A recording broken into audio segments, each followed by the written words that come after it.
চাল দেওয়ার মিস্ত্রিরা কাজ করছে গরুর শেডে চাল দেওয়ার জন্য। এদিকে আমরা নিজেরা কাজ করছি ছাগলের শেডে। ছাগলের শেডে চাল দেওয়া অলরেডি হয়ে গেছে, এখন আমরা চারিপাশে বাটাম লাগানো কাজ করছি। আসসালামু আলাইকুম। আজ আমরা ছাগলের শেডের মধ্যে খাওয়া দাওয়া শেষ করলাম। আজ সকাল থেকে প্রচন্ড গরম, এই গরমের মধ্যে আমরা কাজ করে যাচ্ছি দুই শেডের কাজ দ্রুত শেষ করার জন্য। ছাগলের শেডে চাল দেওয়া শেষ, এখন গরুর শেডে চাল দেওয়ার জন্য মিস্ত্রিরা কাজ করছে। এই তীব্র গরমে চালের উপর বসে দীর্ঘক্ষণ কাজ করা খুবই কষ্টের, তাই মাঝে মাঝে বিশ্রাম নিতে হচ্ছে। আমরা সকালে গ্রামে এসে সরাসরি চলে এসেছি মিলে, কারণ ছাগলের শেডের চারপাশে ঘেরার জন্য আমাদের কাঠ লাগবে। আমরা আগেই বলেছিলাম 2500 টাকার কাঠ কিনলে আমাদের শেডের চারিপাশটা ঘেরার কাজ পুরোপুরি কমপ্লিট হয়ে যাবে। তবে আজ মন মতো কাঠ খুঁজে পাইনি। এই গাছগুলো খুব মোটা নয়, যেহেতু আজকে আমাদের কাঠগুলো লাগবে তাই এই গাছগুলোই কিনলাম। এখান থেকে আমরা অর্ধেক কাঠের 1.5 ইঞ্চি বাই 1/2 ইঞ্চি বাটাম তৈরি করব ছাগলের শেড ঘেরার কাজের জন্য, এবং বাকিগুলো সব গরুর শেডে চালের জন্য 3/4 বাটাম তৈরি করব। গরু এবং ছাগলের শেডের জন্য সব মিলিয়ে আমরা টোটাল 2900 টাকার কাঠ কিনলাম। এর মধ্যে 2000 টাকার কাঠ ছাগলের শেডের কাজে লাগবে এবং বাকিগুলো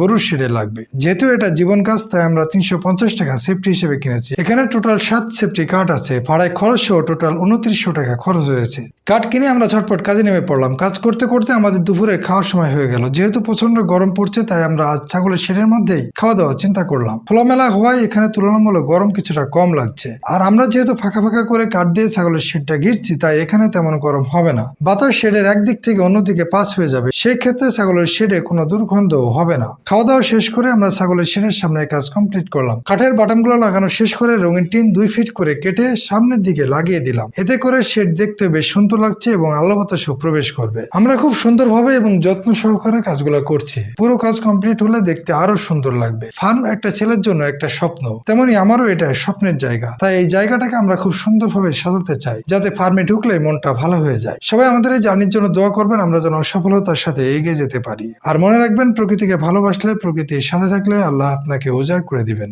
আল্লাহ হাফেজ।